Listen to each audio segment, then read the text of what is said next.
देखिए 2022 का एंड तो हो ही चुका है। अभी यहाँ पे आप हर जगह वीडियो देख सकते हो जहाँ पे अवार्ड शो हो रहा है for the best phone, smartphone. हर एक जगह दिखा रहा है कि कौन सा फ़ोन, कौन से ब्रांड, कौन सा प्राइस रेंज में बेटर है, सबसे बेस्ट है in terms of camera specification. सब अपने अपने अंदाज में वीडियो बना रहे हैं, ठीक है। तो ये सब तो चलते ही रहता है, सबसे बेस्ट वर्स्ट सब कुछ दिखाया जाता है। लेकिन 2022 में जो मेन चीज़, जो क्रिटिकल मिस्टेक है, ठीक है, जो गिमिक्स है और कुछ ऐसे फीचर है जो ब्रांड कहते हैं कि बहुत ही बेहतर है, लेकिन उन सब को नहीं करना चाहिए। इन सब चीज़ों को आज डिटेल में बात करेंगे। कुछ पॉइंट्स में मैंने फुल आपको शो करने का कोशिश कर रहा हूँ।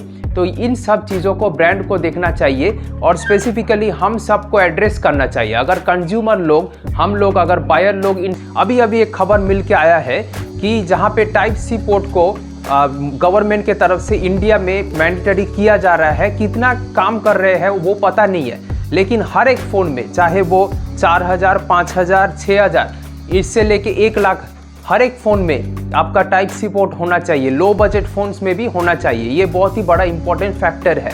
नेक्स्ट पॉइंट है आपका डुअल माइक। किसी फ़ोन में आपको पता चलेगा कि नीचे तरफ तो माइक होता ही है फ़ोन करने के लिए, लेकिन ऊपर के तरफ में एक माइक रहना चाहिए जो होता नहीं है।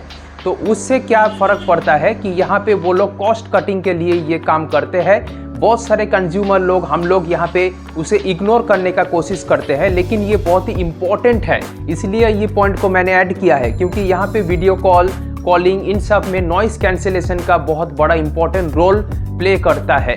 तो यहाँ पे जो लो बजट फ़ोन है, इन सब में भी मुझे लगता है कि डुअल माइक होना ही चाहिए। 2 MP जो कैमरा होता है, ये तो मैं पहले से ही बता रहा हूँ कि इस 2 MP को चाहे मार्केटिंग लोग या ब्रांड लोग कुछ भी कह दे कि 2 MP मुझे ऐड करना होगा, कंपटीशन का जो फालतू चीज़ है ये है, उन सब को छोड़ के 2 MP को हटाना चाहिए। 2 MP का जो मैक्रो है इसे हटाना चाहिए। अभी आप कहोगे कि कैसा ये काम करेगा, तो यहाँ पे वीवो ने भी बहुत सारा ऐसा ऑप्शन लाया है कि जहाँ पर वाइड एंगल, अल्ट्रा वाइड को भी यहाँ मैक्रो की तरफ यूज़ कर सकते हो। अगर ये पॉसिबिलिटी है तो आप 2 MP को हटा सकते हो। अगर बहुत ज़्यादा क्लस्टर, बहुत ज़्यादा कैमराज अभी अच्छा नहीं लग रहा है, यहाँ पे 2 कैमराज एकदम परफेक्ट है। अभी सबसे इम्पोर्टेंट जो बात है वो है 2022 में बहुत ज़्यादा ये दिखाई पड़ा है आईफोन के आने के बाद कि चार्जर जो है वो अभी एक्सक्लूड कर रहे हैं।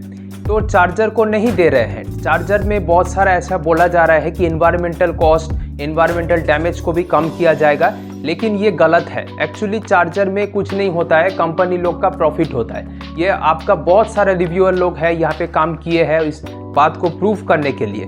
तो कोई भी ऐसे इन्वायरमेंटल फैक्टर ऐसा कुछ होता नहीं है। एक चार्जर देने में उन लोग का कुछ नहीं जाता है, लेकिन चार्जर अगर हम लोग को मिलता है तो बहुत ज़्यादा इजी होता है, क्योंकि बहुत जन है जो फर्स्ट टाइम बायर होता है, ठीक है। ब्रांड लोग ये नहीं सोचते कि चार्जर सबके पास होगा, पहले से पुराना वाला चार्जर सबके पास होगा। हर एक ब्रांड का दूसरा चार्जर है। तब आप सोच ही रहे हो, मान लीजिए आप ओप्पो का चार्जर खरीदते हो, दूसरा चार्जर है, रियलमी का अलग है, MI का अलग है, सैमसंग का अलग है। तो आप कोई सा भी फ़ोन लोगे, उसमें अगर चार्जर रहता भी नहीं है तो भी आप परचेस करोगे। 2000-3000 दे के एक चार्जर परचेस करना है आपको, और आप कहोगे कि फास्ट चार्जिंग मुझे चाहिए, तो उसके लिए आपको 3000 रुपये पे करना पड़ेगा। तो ये जो फास्ट चार्जिंग और चार्जर नहीं देने का जो चक्कर है, इसे तो बंद होना ही चाहिए। साथ में गवर्नमेंट को भी मैंडेट करना चाहिए कि हर एक स्मार्टफोन में आपको एक चार्जर देना ही पड़ेगा। नेक्स्ट जो यहाँ पे बात आता है वो है सॉफ्टवेयर। फ़ोन का पहले कुछ अलग था। पहले का सॉफ्टवेयर ज़माना बहुत ही अच्छा था। हर एक ब्रांड जो भी काम करते थे वे सॉफ्टवेयर के ऊपर ध्यान देते थे, ठीक है। मतलब 1 साल सॉफ्टवेयर देंगे, 2 साल सिक्योरिटी पैच देंगे, ऐसा नहीं चलता है। 2 से मिनिमम 2-3 साल तक सॉफ्टवेयर अपडेट देना ही चाहिए, और ये मैंडेटरी होना चाहिए स्मार्टफोन्स को। लो बजट फ़ोन, हर एक फ़ोन में ये काम करना ही चाहिए। सिक्योरिटी का पैचेस का तो बात अलग ही है दोस्तों। सिक्योरिटी पैच का तो मतलब 6 महीने 7 महीने अच्छे ब्रांड जैसे मेरा Realme 9 Pro Plus में सिक्योरिटी पैच तो आने का कोई नाम ही नहीं लेता है। एक सिक्योरिटी पैच देने में वो लोग का फट जाता है। तो सिक्योरिटी पैच का ही हालत ख़राब है। एंड्रॉयड अपडेट आपको कैसे मिलेगा? उसके साथ बहुत जन तो प्रॉमिस करते ही है, माइक्रोमैक्स, मोटोरोला, इन सब का हालत अभी भी एकदम फालतू ख़राब है, ठीक है। एंड्रॉयड अपडेट्स आपको मिनिमम 2 देना ही चाहिए, ये मेरा मानना है। लोग ज़्यादा देखते नहीं, हम लोग पैसे बचाने के लिए काम करते हैं और ब्रांड लोग जो हम लोग को देंगे वो तो हम लोग लेंगे। यहाँ पे रैम और स्टोरेज मुझे जो लगता है कि कम से कम मिनिमम 6 GB रैम और 128 GB स्टोरेज होना ही चाहिए एक स्मार्टफोन में। तो इसमें एक काम करना ही चाहिए, क्योंकि बहुत सारे स्मार्टफोन में बजट सेगमेंट में भी 4 GB रैम वो लोग देते हैं, ठीक है। यहाँ पे बहुत ज़्यादा प्रॉब्लम होता है। 6 GB रैम अभी मिनिमम चाहिए, जैसा कि लोड ऐप्स हर कुछ बढ़ रहा है। UFS 2.0 का मिनिमम स्टोरेज होना ही चाहिए दोस्तों, जो भी आप बजट में स्मार्टफोन दे रहे हो। उसके साथ अभी नेक्स्ट आता है आपका फास्ट चार्जिंग। ये तो भाई अभी सबसे बड़ा हॉट टॉपिक है। पहले हम लोग चार्जिंग को नहीं देखते थे, चलो भाई ठीक है, एक फास्ट चार्जिंग होता है वो अलग सा बात है। अभी वॉटेज 180, 180, 200, 220, 10 इतना ज़्यादा वॉटेज हो रहा है। और कंपनी लोग क्लेम कर रहे हैं कि बहुत ज़्यादा सेफ्टी के ऊपर भी ध्यान दिया जा रहा है, लेकिन कितना दिया जा रहा है, भीतर में एक्चुअली क्या है आपको पता नहीं है। वो लोग कहेंगे कि 800, 1000 साइकिल तक आपका 80% तक चार्ज रहेगा, लेकिन क्या सच में ऐसा होता है? जब आप फ़ोन को यूज़ करोगे आप देखोगे तो भाई ये तो मेरा 1.5 ईयर में भी नॉर्मल यूजेज में ही मेरा बैटरी एकदम लो हो चुका है। उसके साथ सॉफ्टवेयर अपडेट में भी बैटरी बहुत ज़्यादा कम हो जाता है। बैटरी ड्रेनिंग का हर एक का यही प्रॉब्लम है कि भाई बैटरी ड्रेनिंग इतना ज़्यादा हो रहा है। क्यों हो रहा है? क्योंकि ये कंपनी लोग का खेल है कि आपको एक स्मार्टफोन को 1.5 ईयर से ज़्यादा 2 ईयर से ज़्यादा आपको यूज़ करने ही नहीं देंगे। आपको तो खरीदना ही पड़ेगा, आप जितना प्राइस में फ़ोन लिए हो। तो ये एक बहुत बड़ा फंडा है कि फास्ट चार्जिंग को यहाँ पे कम से कम 65, 67 वॉट मैक्सिमम एक स्वीट स्पॉट है, वहाँ तक अगर वो लोग देते हैं with a bigger battery like 5000 mAh battery, तो यहाँ पे एक बहुत अच्छा काम होगा है। लेकिन उन सब का भी अभी तक कुछ भी खरा नहीं पड़ रहा है, क्योंकि यहाँ पे जैसे मैं बात करने वाला हूँ अननेसेसरी ब्लोटवेयर और एड्स के ऊपर। बहुत सारे स्मार्टफोन में अभी भी MI, रियलमी हर एक जगह पे आप देख सकते हो कि अननेसेसरी आपको नोटिफिकेशन, ब्लोटवेयर, गंदे गंदे चीज़ें आपको सब कुछ अभी भी भेजा जा रहा है। अभी तक भी उनके ऊपर कंप्लेन आ रहा है, लेकिन ये चल रहा है, अभी भी ये चल रहा है। तो मुझे ये देखना पड़ेगा, हर एक को अभी ये देखना पड़ेगा ब्रांड्स को स्पेसिफिकली कि यहाँ पे जो ब्लोटवेयर एड्स है इन सब को अभी भी बंद करना चाहिए।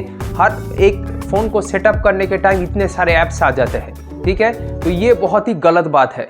नेक्स्ट बात करेंगे 4G+ एग्रीगेशन। 4G+ एग्रीगेशन इन सब चीज़ों को देखते हम लोग नहीं है, लेकिन ऐसा एक है जो यहाँ पे लेटेंसी को भी कम करता है, स्पीड को भी बढ़ाता है, एक अच्छा फ्लो लाता है नेटवर्क में। और ये बेसिकली 10 से 15 हज़ार के बीच में इन सब स्मार्टफोन में नहीं दिया जाता है, लेकिन 15 हज़ार से ऊपर वाले स्मार्टफोन में ये प्रोवाइड करते हैं। तो मुझे लगता है 4G+ एग्रीगेशन अभी देना ही चाहिए, क्योंकि 5G जितना भी आ जाए अभी तक मैक्सिमम ऑक्यूपेंसी 5G में बहुत ही कम है।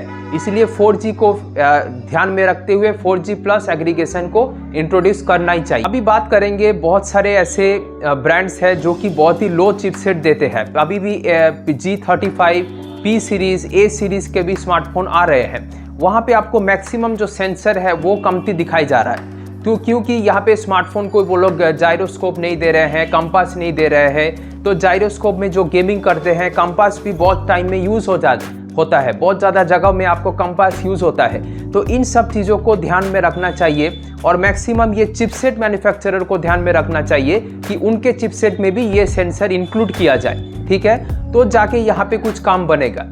नेक्स्ट बात करेंगे यहाँ पे वर्चुअल रैम। वर्चुअल रैम मतलब 12 GB, 13 GB बड़े बड़े करके यहाँ पे इंट्रोड्यूस किया जाता है, एड्स दिखाया जाता है स्मार्टफोन्स में, ठीक है, कि आपका यहाँ पे 12 GB, 13 GB। लेकिन मैंने पहले ही कहा है आपको बहुत सारे वीडियो में, वर्चुअल रैम कोई भी ज़्यादा हेल्प नहीं करता है। थोड़ा बहुत आपको एक्सटेंड करने में हेल्प करेगा, लेकिन ऐसा कोई 12 GB, 13 GB होगा नहीं। जो आपका रैम दिया गया है वही एक्चुअली में काम करता है, ठीक है। मैं इसके बारे में पहले भी एक वीडियो बना चुका हूँ, आप जाके देख सकते हो अगर आपको डिटेल में जानना है। लेकिन वर्चुअल रैम के चक्कर में मत पड़ो, ये जस्ट एक मार्केटिंग एडिशन है जो आपको उल्लू बनाने के लिए बनाया गया है। तो वर्चुअल रैम के चक्कर में हट जाओ। नेक्स्ट जो डिज़ाइन का चक्कर है, अभी आप लगभग हर एक स्मार्टफोन को देखोगे सब भाईचारे के तरह है, सबका एक ही डिज़ाइन है। सबको देखोगे कोई कोई इनोवेशन, कोई नया वाला कुछ रिफ्रेश डिज़ाइन हम लोग को दिखने को नहीं मिलेगा। जैसे आईफोन वही है, नथिंग फ़ोन जो है एक नया डिज़ाइन लेके आया है, लेकिन अभी नथिंग फ़ोन 2, 3 इन सब को देखना है कि क्या वहाँ पे कुछ चेंजेस हम लोग को मिलता है या नहीं। लेकिन डिज़ाइन में कुछ चेंजेस लाना पड़ेगा, स्मार्टफोन ब्रांड्स को डिज़ाइन में भी देखना पड़ेगा कि कुछ हम लोग चेंज ला सकते हैं या नहीं। ऑफर्स के धंधे में बहुत ज़्यादा यहाँ पे स्मार्टफोन्स को सेल किया जा रहा है। एक जो प्राइस दिया जाता है उससे बहुत ज़्यादा कम करके फ्लिपकार्ट, अमेजन को आपको दिखाई देंगे। तो आपको जाकर जब आप प्रेस करोगे, वहाँ जाओगे तो एक बहुत बड़ा हाई प्राइस आपको दिखेगा। फिर जाके ऑफ़र के सेक्शन में जाओगे, बहुत सारा लंबे लंबे ऑफ़र आपको दे देंगे। ठीक है, ये करना है, इस फेडरल बैंक, ये बैंक, वो बैंक, इन सब बैंक में से आप करोगे तो आपको इतना मिलेगा। फिर जाके एक्सचेंज में आपको इतना मिलेगा करके आपको जो डिस्काउंट प्राइस देते हैं। लेकिन भाई अगर गट्स है तो जो आपका प्राइस है एक्चुअल उसे दिखाओ, तब जाके कंज्यूमर लोग, सबके पास इतना पैसा नहीं होता, इतना ज़्यादा इतना ऑफर वाले चीज़ जो बैंक, क्रेडिट कार्ड, ये सब एक्सचेंज ऑफर ये सब होता नहीं है। एक आदमी जाके नॉर्मल प्राइस में खरीदेंगे। तो आपका अगर गट्स है तो नॉर्मल प्राइस दिखाओ। और ये एक एडिशन जो अभी आ रहा है लॉन्च प्राइस में 3000, 4000 कम कर देंगे, फिर जाके जो प्राइस जो होगा वो हाई किया जाएगा। ये भी बहुत बड़ा घटिया चीज़ है, क्योंकि यहाँ पे बहुत जन दौड़ पड़ेंगे उसे खरीदने के लिए, तो इनका भी वहाँ पे वो जो क्रेज़ बढ़ेगा और स्मार्टफोन कैसा भी हो आपको वो खरीद लोगे, फिर जाके पछताओगे। तो लॉन्च प्राइस वाला धंधा भी बहुत ही खराब है। जो लास्ट पॉइंट है वो एक बोनस पॉइंट है। एक्चुअली ये पॉइंट कितना होगा, क्या सफल होगा नहीं पता, लेकिन मुझे लगा कि ये एडिशन करना चाहिए। यहाँ पे एमोलेड स्क्रीन का चक्कर, एमोलेड स्क्रीन रहना होगा, एमोलेड स्क्रीन कंपलसरी होना होगा फ्रॉम 10 to 15 के। इस रेंज में हम लोग को एमोलेड स्क्रीन दिखता नहीं है। और अभी एमोलेड स्क्रीन का प्राइस बहुत ही कम हो गया है, पहले के ज़माने की तरह नहीं है कि एमोलेड स्क्रीन मतलब बहुत हाई प्राइस है। तो एमोलेड स्क्रीन को कंपलसरी होना चाहिए, उसके साथ 90 हर्ट्ज मिनिमम स्क्रीन रेट आपका देना होगा, तो जाके एक अच्छा वाला मल्टीमीडिया एक्सपीरियंस मिलेगा। तो इन सब चीज़ों का मुझे लगा कि ब्रांड्स लोग बहुत ज़्यादा मिस्टेक करते हैं, गिमिक्स ऐड करते हैं, हम लोग को फंसाने में, लूटने में वो लोग व्यस्त है, बदनाम होते हैं। तो प्लीज़ ब्रांड से एक ही गुजारा होगा, प्लीज़ इन सब चीज़ों का ऊपर ध्यान रखिए, तो ही जाके आप आगे बढ़ पाएंगे, कंपटीशन अच्छा होगा, हम लोग कंज्यूमर लोग अच्छे फील कर पाएंगे, अच्छे यूज़ कर पाएंगे। उसके साथ आप लोग के लिए एक रिक्वेस्ट है, प्लीज़ इस वीडियो को ज़्यादा से ज़्यादा शेयर कीजिए, लाइक कीजिए, हमारे चैनल को सब्सक्राइब कर दीजिए, बेल आइकन को दबाना मत भूलिए दोस्तों। थैंक यू वीडियो में बने रहने के लिए।